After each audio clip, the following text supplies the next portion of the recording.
Kali ini kita akan membahas tentang kesetimbangan benda tegar. Pertemuan yang lalu sudah kita bahas mengenai besaran-besaran yang ada pada dinamika rotasi. Nah, sekarang untuk kesetimbangan benda tegar, syarat kesetimbangan sudah disampaikan di video yang sebelumnya.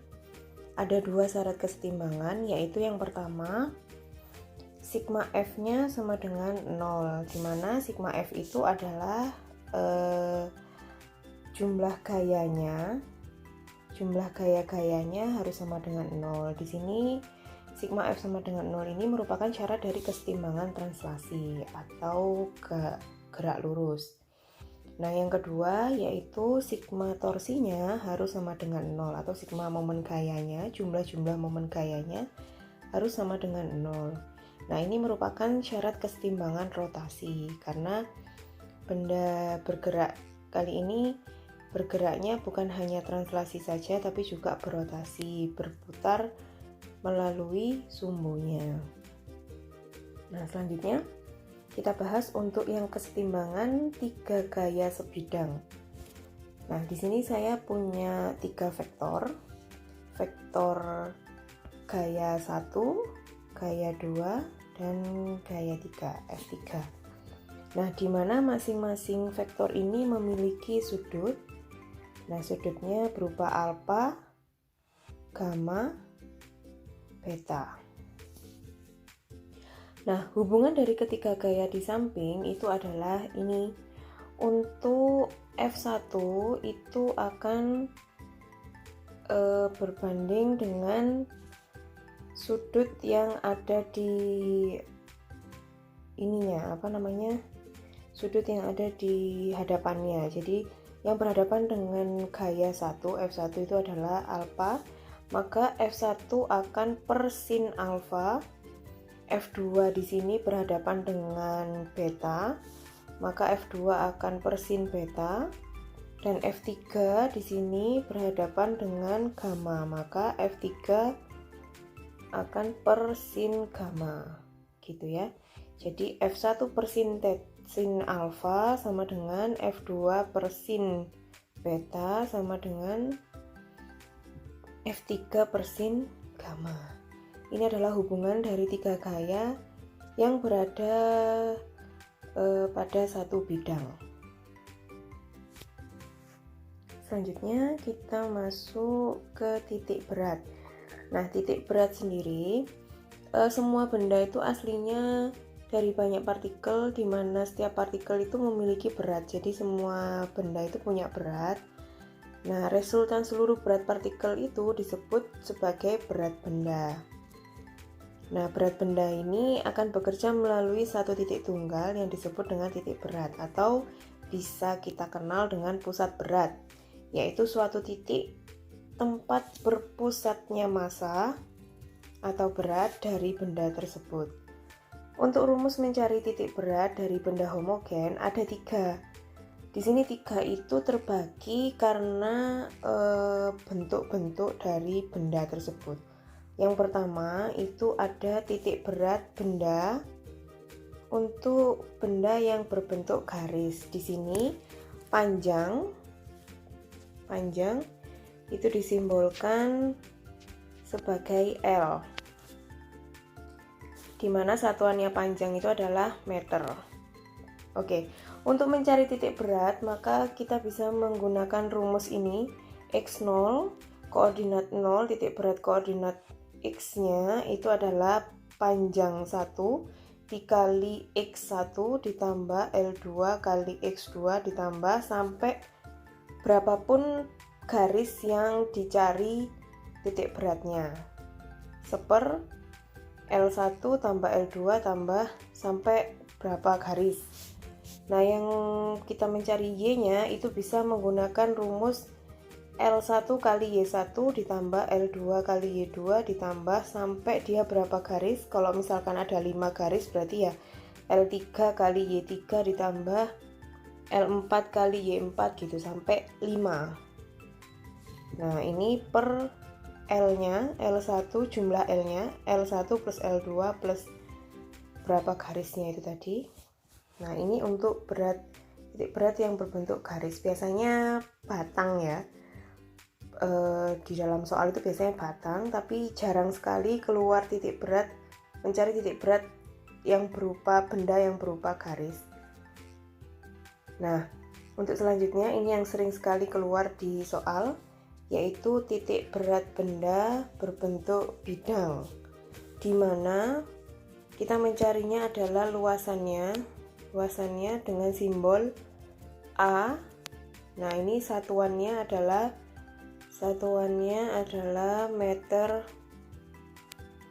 meter persegi gitu.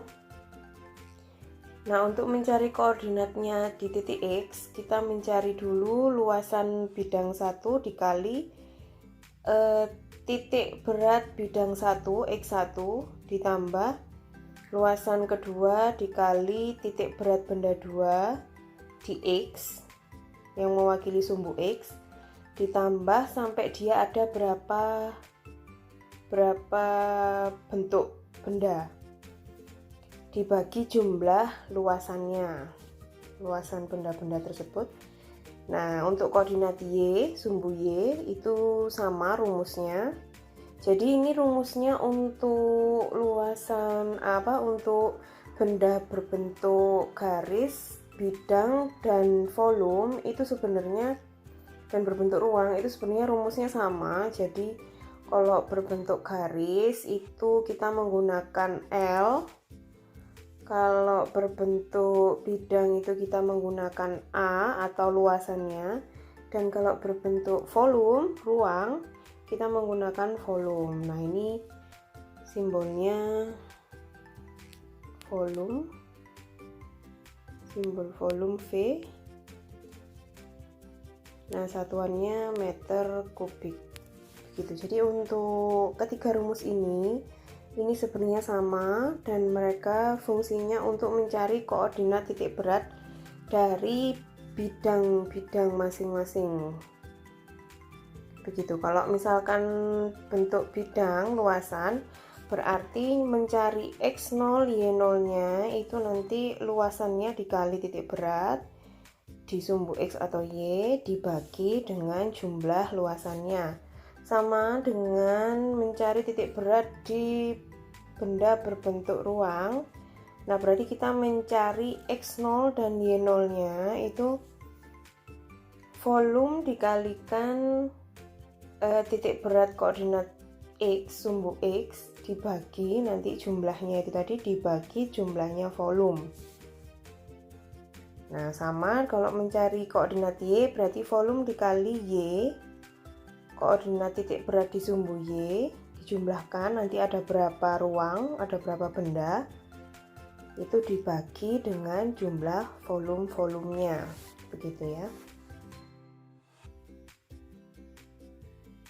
Ya, di sini ada contoh soal yang berkaitan dengan titik berat. Ada gambar seperti ini yang terlihat di layar. Tentukan letak koordinat dari benda homogen di samping. Nah, bagaimana cara kita mencari titik berat dari benda ini? Itu adalah yang pertama, stepnya itu kita bagi dulu ada berapa bangun di sini. Nah, di sini terlihat ada bangunan persegi dan segitiga. Nah, ini bisa kita bagi saja. Nah, yang untuk perseginya kita bagi begini. Nah, ini adalah bangun pertama, ini adalah bangun kedua. Nah, seperti yang kita lihat bersama di sini, untuk gambar seperti ini adalah gambar atau bidang 2 dimensi. Jadi kita menggunakan rumus yang kedua, menggunakan simbol A, area, jadi mencari luasannya dulu. Nah, untuk mencari titik berat dari gabungan dua benda ini, kita harus mencari masing-masing dulu. Nah, untuk yang pertama, benda pertama, benda 1 itu adalah persegi panjang ya. Persegi panjang, kita cari dulu X1-nya. X1 itu adalah titik berat untuk di persegi ini. Nah, persegi ini dia punya titik berat begini ya. titik beratnya di tengah-tengah begini, berarti ini di tengah-tengahnya. Nah, kita cari dulu di tengah-tengahnya ini, antara 0 dan 4 itu ada angka 2, berarti titik berat koordinat sumbu X-nya untuk benda pertama itu adalah 2. Lalu Y-nya, nah kita cari dulu, ini titiknya begini. Nah, antara 6 sampai 2 berarti di sini ada angka 4, begitu ya. Berarti Y-nya, titik berat koordinat sumbu Y-nya dia berada di koordinat 4. Nah, selanjutnya kita cari areanya atau luasannya A1. Di sini dia panjangnya adalah 4, lebarnya adalah 4 juga. Oh, ternyata dia persegi ya, bukan persegi panjang. Ini sama sisi berarti persegi. Areanya adalah sisi kali sisi, berarti 4 dikali 4 sama dengan 16. Oke. Sekarang kita cari untuk yang benda 2. Benda 2 itu adalah segitiga. Nah, kita cari seperti tadi, pusat koordinatnya di mana. Nah, seperti ini. Nah, untuk segitiga, karena ini segitiganya miring ya, ini adalah alasnya, ini sebenarnya adalah alas. Ini alasnya. Nah, ini tingginya. Tinggi. Nah, untuk mencari titik berat dari segitiga untuk tinggi, ini adalah sepertiga kali T. Nah, berapakah T-nya? 7 dikurangi 4. Di sini T-nya kan 3, berarti koordinat untuk tingginya ini, koordinat titik beratnya adalah sepertiga dikali 3 sama dengan 1. Nah, 1 ini dari mana? 1 ini terhitung dari sini ya. Nah, jadi dia ini bertambah 1. Titik beratnya berarti ada di sini. Nah, begini. Nah, sejauh 1, 4 ditambah 1 berarti di sini koordinatnya adalah 5. Ingat ya, begitu ya. Jadi untuk titik beratnya segitiga itu adalah sepertiga dikalikan tingginya. Untuk titik berat tinggi pada segitiga, maka di sini kan koordinat alasnya ini 4 ditambah tadi koordinat titik beratnya kan ditambah 1 koordinat dari alas, maka 4 tambah 1 di sini 5. Berarti untuk X2-nya itu adalah 5 untuk segitiga.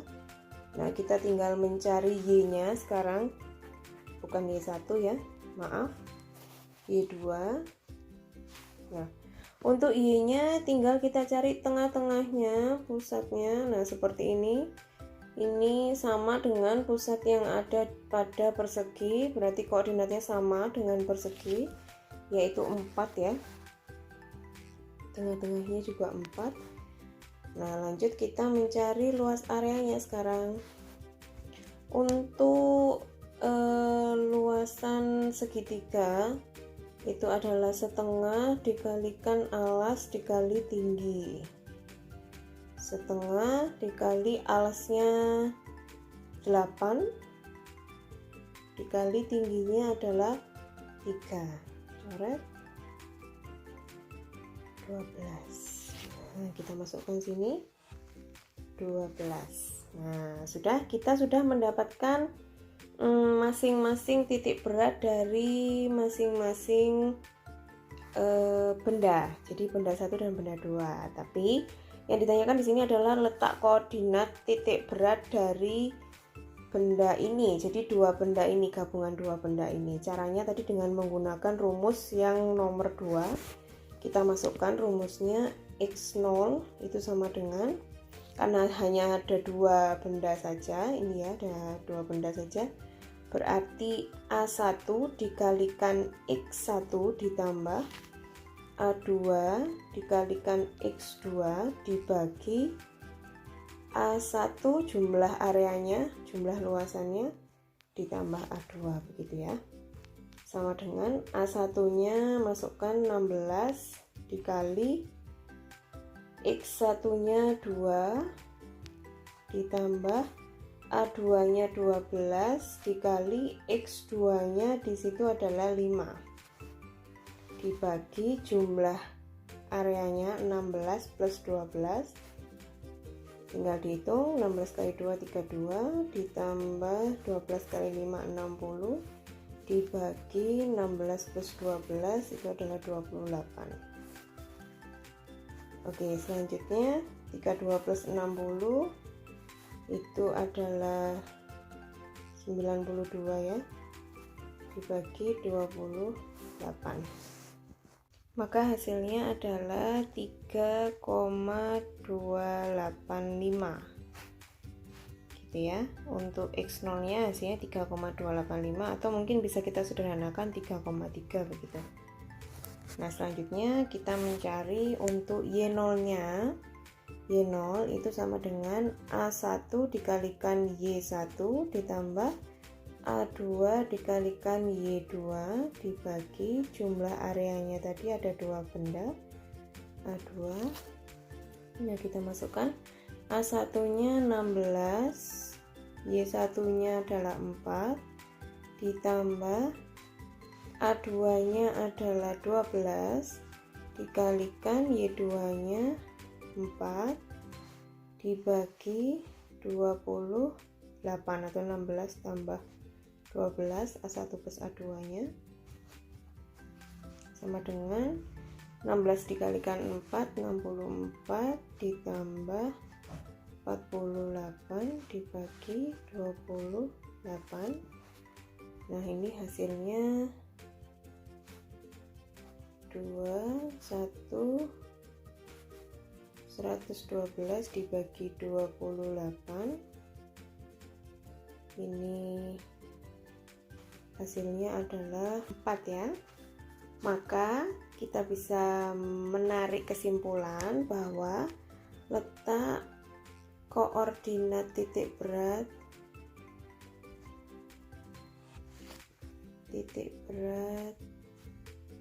dari benda homogen tadi, dari benda homogen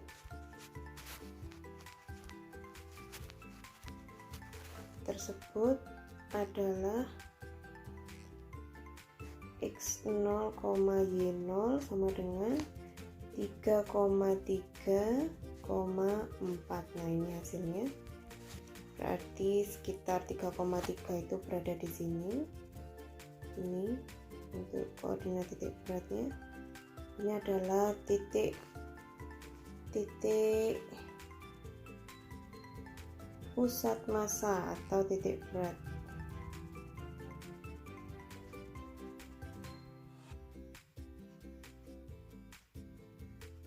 Dari benda ini tadi.